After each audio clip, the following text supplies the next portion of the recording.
Növbəti sujetimizin qəhrəmanı isə ilin müəllimi adına layiq görülən gənc müəllim Ramiz Nəsirovdur. O 2006-cı ildə müəllimlik fəaliyyətinə başlayıb və qısa zamanda öz fəallığı ilə seçilib. Ramiz Nəsirov Ağstafa rayon texniki humanitar təmayüllü liseydə tarix müəllimidir. O vaxtı ilə orta təhsilini də bu məktəbdə alıb. Bakı Dövlət Universitetini bitirdikdən sonra işləmək üçün doğma məktəbinə qayıdıb. İşə başladığı ildən fəallığı ilə seçilən gənc müəllim dərslərində müasir pedaqoji metodlardan istifadə edir. Şagirdlərə tarixi öyrətmək üçün mümkün texniki imkanlardan yararlanmağa çalışır.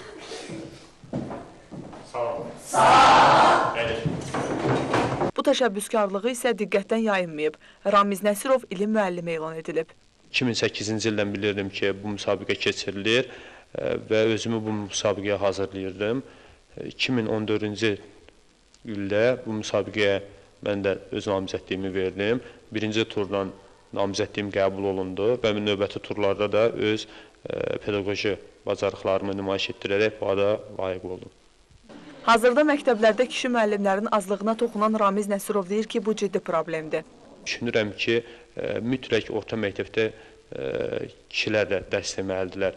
Belə ki, kişilərin dərs deməsi bu təkcə məktəbdə nizam-intizama deyil, eyni zamanda şagirdlərin bir vətəndaş kimi formalaşmasına böyük təsir göstərir.